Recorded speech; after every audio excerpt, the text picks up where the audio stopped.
ہم ایک خاص انداز میں اس کا جواب دے گا، لیکن انسان کے بارے میں یہ فیصلہ نہیں کیا جا سکتا۔ ممکن ہے کہ آپ ایک آدمی کے زور کا تھپڑ مارے اور وہ پستول نکال کے آپ کو گولی مار دے، ممکن ہے ایک تھپڑ مارے اور وہ جھک کر آپ کو سلام کرے، ممکن آپ اس کے تھپڑ مارے وہ ہاتھ باندھ کے کھڑا ہو جائے کہ کوئی بات نہیں، آپ سے ایسی کوتاہیاں ہوتی ہیں، یہ پتہ نہیں لگ سکتا، طے نہیں کر پاتا۔ اب اس کو جانچنے کے لیے، اور یہ ایسا کیوں ہوتا ہے،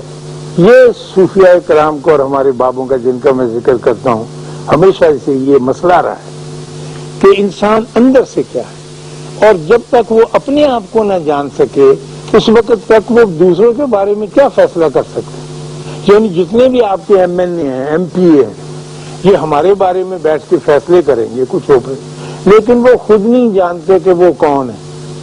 وہ ایسے تیراک ہیں جو ہم کو بچانے کی کوشش کرتے ہیں، خود تیرنا نہیں آتا، سیکھا ہی نہیں انہوں نے۔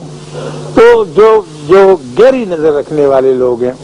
وہ جاننا چاہتے ہیں، اور انسان کا سب سے بڑا مسئلہ، کبھی آپ نے غور کیا ہو نہ کیا ہو، لیکن آپ کے لاشعور سے یہ آواز آتی ہی رہتی ہے کہ میں کون ہوں اور میں کہاں ہوں اور میں سارے معاملے میں، اس ساری کائنات میں کہاں فٹ ہوتا ہوں۔ تو اس کے لیے ہمارے بابوں نے غور کرنے کے بعد، سوچنے کے بعد اور بڑے لمبے وقت سے اور وقفے سے گزرنے کے بعد ایک طریق سوچا ہے اپنے طرز کا، اور اس طریق کے کئی رخ ہیں۔ وہ یہ کہ وہ میڈیٹیٹ کرتے ہیں، تفکیر یعنی فکر کرنا، یا مراقبہ بھی اسے آسان لفظوں میں کہتے ہیں۔ اب یہ مراقبہ کیوں کیا جائے، اس کی کیا ضرورت ہے، کس لیے وہ بیٹھ کے مراقبہ کرتے ہیں اور اس سے ان کو کیا ملتا ہے۔ مراقبے کی ضرورت سے محسوس ہوتی ہے کہ کوئی ایسی مشین، کوئی ایسا آلہ ایجاد نہیں ہوا جو لگا کر بندے کو یہ بتا سکے کہ what am I, who am I, اور میں کیا ہوں۔ اس کے لیے انسان کو خود ہی مشین بننا پڑتا ہے، خود ہی سبجیکٹ بننا پڑتا ہے، خود ہی جانچنے والا۔ آپ ہی ڈاکٹر ہے، وہ آپ ہی مریض ہے۔ میں یہ دل میں جانتا ہوں، سمجھتا ہوں کہ میں مریض ہوں، میرے اندر کچھ ہو رہا ہے، اور میرے پاس کوئی دوائی باہر کا ڈاکٹر ہے نہیں، پھر میں خود ہی بنتا، یعنی میں اپنا سراغ رسان خود ہوں، اور اس سراغ رسانی کے طریقے مجھے سوچنے پڑتے ہیں کہ مجھے کیسے پتہ چلے۔ بہت اچھے لوگ ہوتے ہیں، بڑے پیارے لوگ ہوتے ہیں، لیکن ان سے کچھ ایسی باتیں سرزد ہوتی رہتی ہیں کہ وہ حیران ہوتے ہیں کہ میں عبادت گزار بھی ہوں، میں اچھا آدمی بھی، بھلا بھی آدمی ہوں، لیکن مجھے یہ نہیں پتا چل پایا کہ میں ہوں کون، اور پتہ یوں نہیں چل پاتا اس کو۔ اور اس کی وجہ یہ ہے کہ اللہ نے انسان کے اندر اپنی پھونک ماری ہوئی ہے، اور وہ چلی آ رہی ہے، اور اس کو آپ اریز نہیں کر سکتے، اس کو آپ پردہ کھول کے دیکھ نہیں سکتے۔ آپ ایک لفظ یاد رکھیے گا، سیلف کا، میں نے ذات، اقبال جسے خود ہی کہتا ہے، خود کیا ہے، اور اس کو خیشتن، کئی الفاظ ہیں اس کے لیے، لیکن ذات زیادہ آسان ہے، جس سے بناتی ہے ذات اپنی قواعد صفات۔ حضرت علامہ نے اس لفظ کو بہت استعمال کیا، اور اس کے بارے میں انہوں نے بہت غور بھی کیا۔ تو اب اس ذات کو جاننے کے لیے، جس ذات کے ساتھ خواتین و حضرات بہت سارے خیالات چمٹ جاتے ہیں، جیسے گڑ کی ڈلی کے اوپر مکھیاں چمٹتی ہیں، یا پرانے زخم کے اوپر بھنبھناتی مکھیاں چمٹ جاتی ہیں۔ خیال جو ہے وہ آپ کو کنٹرول کرتا ہے، اور وہ ذات، وہ خوبصورت پارس جو آپ کے اندر، میرے اندر، ہم سب کے اندر میں، وہ کستوری جو ہے وہ چھپی رہتی ہے۔ اس کو تلاش کرنے کے لیے اور اس کی ایک جھلک دیکھنے کے لیے لوگ میڈیٹیٹ کرتے ہیں اور مراقبہ کرتے ہیں، تاکہ پتہ چل سکے کہ کیا۔ کبھی کبھی کسی خوش قسمت کے پاس ایسا گر آ جاتا ہے کہ وہ چند سیکنڈ کے لیے اس خیال کی مکھیوں کی بھنبھناہٹ کو دور کر دیتا ہے، اور اس کو وہ نظر آتا ہے، لیکن خیال اتنا ظالم ہے، مائنڈ میں پیدا ہونے والا خیال، کہ وہ اس خوبصورت قابل رشک زرعی چیز کو ہماری نگاہوں کے سامنے آنے نہیں دیتا۔ ذات جب آپ 2 سال کے تھے تو یہ ذات آپ کے ساتھ واضح تھی، جب چھوٹے سے 3 مہینے کے 4 مہینے کے، اس وقت آپ اپنی ذات کو بہت اچھی طرح سے جانتے تھے۔ جو معصومیت دے کر اللہ نے آپ کو پیدا کیا تھا اس کا اور آپ کا ذات کا رشتہ ایک ہی تھا، آپ وہ تھے وہ تھی، ایک ہی چیز۔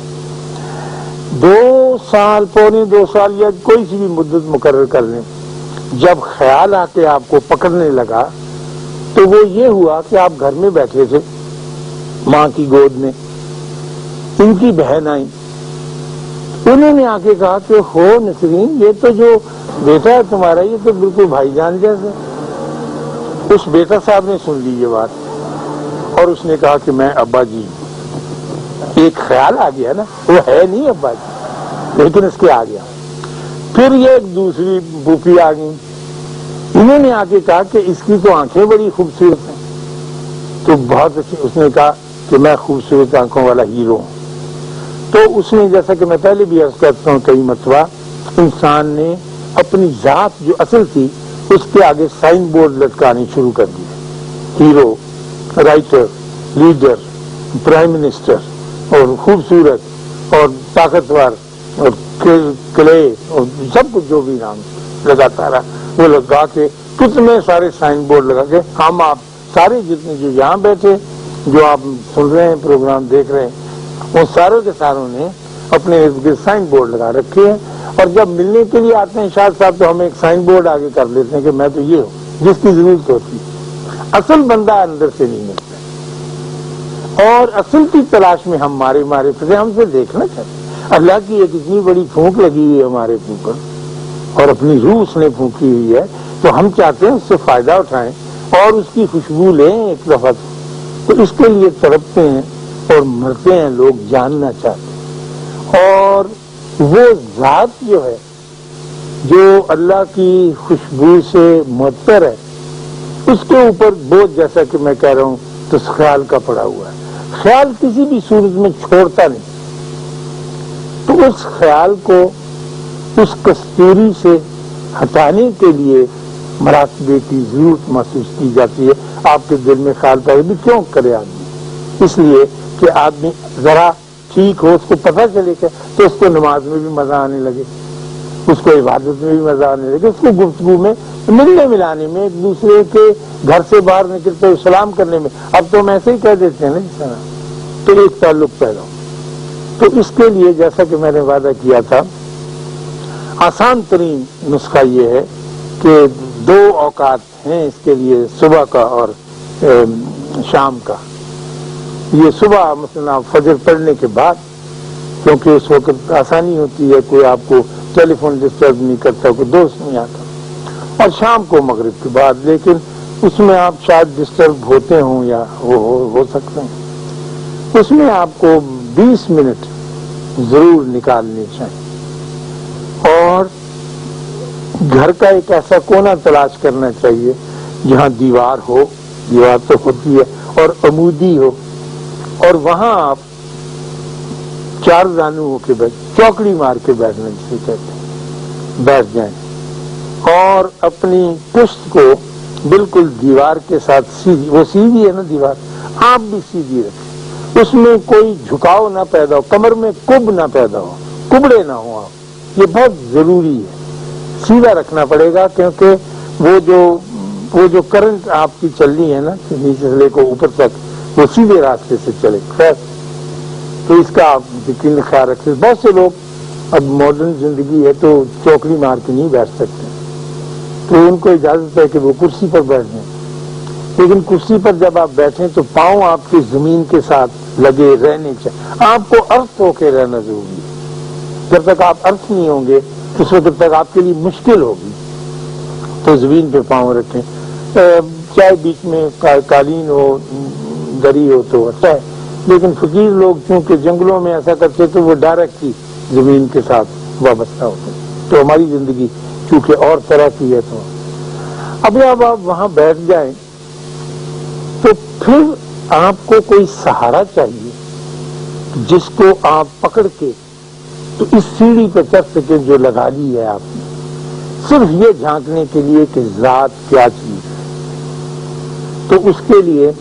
آپ کے پاس، ہر شخص کے پاس ایک ڈیوائس، ایک آلہ ہے جو سانس ہے۔ سانس تو آپ کے ساتھ ہی رہے گا نا جہاں بھی آپ جائیں، مثلا تسبیح رکھیں گے، کبھی بھول جائیں گے، کبھی نہیں لے جا سکیں گے، اس کے ساتھ واصل ہونے لگا۔ تو میں نے بڑی محنت سے اس کو خیالوں کی دنیا میں رکھا، وہ خیال ہی چلتا رہتا ہے موت تک۔ اور وہ آپ کو پھر آپ کہیں گے، اکثر شکایت کرتے ہیں جی نماز پڑھنے لگتے ہیں خیال آتے ہیں بڑے دور، ٹھیک ہے کوئی بات نہیں، وہ آپ کو لے جائے گا کہیں کا کہیں،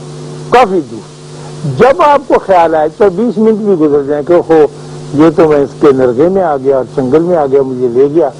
تو پھر لوٹے، لوٹ کے پھر آپ اپنے سانس کے اوپر توجہ مرکوز کریں اور پھر جتنی دیر ہو سکے چلیں، اس کا ساتھ دیں، اور ساتھ ساتھ یہ کوشش کرتے نہیں، لیکن زیادہ کوشش نہیں کرنی، اس میں جنگ و جدل اور جدوجہد نہیں ہے کہ آپ نے کوئی کشتی لڑنی، تو ریلیکسیشن کا ایک ڈھیلے پن کا کھیل ہے، اور اسی معصومیت کو لے کے آنا جو اب 1 سال کے تھے تو آپ کے اندر تھے، یا 9 مہینے کے تھے، یا چلنے لگے تھے پاؤں پاؤں، تو وہ معصومیت، تو اس میں زور تو نہیں لگاتا نا بچہ معصومیت کو لینے کے لیے، وہ اس کے ساتھ ہے۔ جب یہ پروسیس آپ کرنے لگیں گے تو آپ کا عمل ایسا ہونا چاہیے یا ہو جیسا کہ ٹینس کے کھلاڑی کا ہوتا ہے۔ آپ نے ٹینس اب تو بہت دیکھی ہوگی، ٹیلی ویژن پہ بڑے آتے ہیں، خواتین ٹینس والیاں بہت کمال کے گیم کھیل رہی ہیں نا۔ پہلے تو ہم ٹینس اتنے واقع، ہمارے بچپن میں کہاں ہوتی تھی ٹینس، کہاں کورٹوں میں ہم جا، لیکن اب ٹینس کھیلنے والا یا کھیلنے والی جو ہے اس کی زندگی ٹینس کے ساتھ وابستہ ہے، یہ میں نے محسوس کیا اپنے مشاہدے سے۔ ٹینس والے کے بارے میں آپ یہ کبھی گمان نہیں کر سکتے کہ اس وقت وہ کہاں ہوگا، یا کدھر گیا ہوگا، یا کہاں بیٹھا ہوگا، یا کس کمپنی میں ہوگا، وہ ہر حال میں ٹینس کورٹ میں ہی ہوگا۔ جسے اپنی گیم امپروو کرنی ہے نا تو وہ وہیں رہتا ہے، آپ کو ہر حال میں وہیں ملے گا۔ تو ٹینس کا کھلاڑی اگر آپ اسے غور سے دیکھیں تو وہ ہم سے آپ سے بہت مختلف ہوتا ہے، کیونکہ وہ ہمیشہ ٹینس ہی کھاتا ہے، ٹینس ہی پہنتا ہے، ٹینس ہی پیتا ہے، ٹینس ہی ہنستا ہے، ٹینس ہی چلتا ہے، اس قدر اس کے اوپر تاری ہوتی ہے۔ ابھی اتنے بڑے میچ جو آپ کو حیران کرتے ہیں ان کے اندر وہ وابستگی کا اظہار کرتا ہے۔